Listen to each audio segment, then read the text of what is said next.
ශායතනයේ තව පරීක්ෂණයක් සිදු කළා කොහොමද කුඩා දරුවන්ට ඒ කියන්නේ අපි මෙතන වයස් කාණ්ඩයක් හැටියට ගත්තොත් අවුරුදු 14ත් 16ත් වගේ අතර වයස් කාණ්ඩ දරුවන්ට කොහොමද මේ වැරදි තොරතුරු කියන එක බලපාන්නේ කියන එක.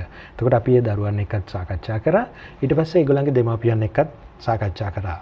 ඒ වගේ එකකදී ඒ දරුවන්ගේ දැක්ක දෙයක් තමයි ඒගොල්ලන්ට මොකක් හරි සැකයක් සහිත තොරතුරක් ලැබුණාම ඒගොල්ලෝ වඩා කැමති මේක විශ්වාසවන්ත පුද්ගලයෙක් එක්ක සාකච්ඡා කරන්න. ඒ කෙනෙක් එක්ක මේක තහවුරු කරගන්න.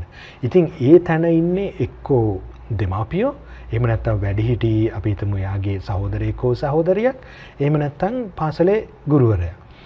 දැන් ප්‍රශ්නේ තියෙන්නේ දැන් සමාජ මාධ්‍ය පිළිබඳ සහ ඒවැ මේ ප්‍රචාරණයන් සිද්ධ වන ආකාරය පිළිබඳ අර ඔබ කලින් සඳහන් කරපු පරම්පරාවක් ඉහළ පිරිසකට අවබෝධයක් නැත්තම් මේ ක්‍රියාවලිය කොහොමද වෙන්නේ කියන එක ගැන එතෙන්දී අර දරුවා වැඩිහිටියෙක් විශ්වාසවන්ත පුද්ගලයෙක් කෙරෙහි යොමු වුණත් අර නිවැරදි මඟ පෙන්වීම සහ විචාරාත්මක චින්තනය කියන එක ඒ දරුවා තුළ ඇති කිරීමේ හැකියාව අර වැඩිහිටි පුද්ගලයන්ට තිබුණේ නැත්තම් මෙතන අපිට ගැටලුවක් එනවා. විචාරාත්මක චින්තනය කියන එක කොහොමද අපි පුද්ගලයන් තුළ වර්ධනය කරන්න කියන එක. ඒකට මොකද්ද වඩාත්ම සුදුසු ඩිජිටල් අධ්‍යාපනික ක්‍රියාවලියක් දෙනවා නම් ඒක කොයි ආකාරයෙන්ද දෙන්න ඕනි කියන එක පිළිබඳ අපේ පරීක්ෂණයෙන් හොයාගන්න තියෙනවා. ඒ කියන්නේ දැන් දරුවන් සම්බන්ධයෙන් ගත්තොත් එහෙම අපි ඒගොල්ලන්ටත් යම් අපි කියමු පන්ති කාමර ආකාරයේ දැනුවත් කිරීමක් කරා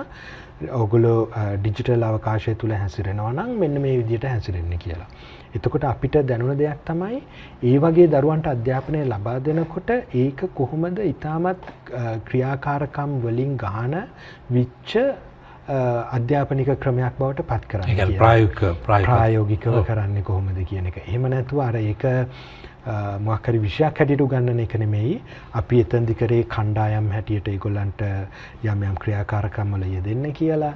ඊට පස්සේ ඒවෙන් ඒගොල්ලන්ගේ එදිනෙදා අත්දැකීම් එක්ක කතා කරලා ඒ විදිහට අර ක්‍රියාකාරකම් එක්ක කරපු වැඩසටහනක් තමයි වඩාත්ම සාර්ථක වුනේ.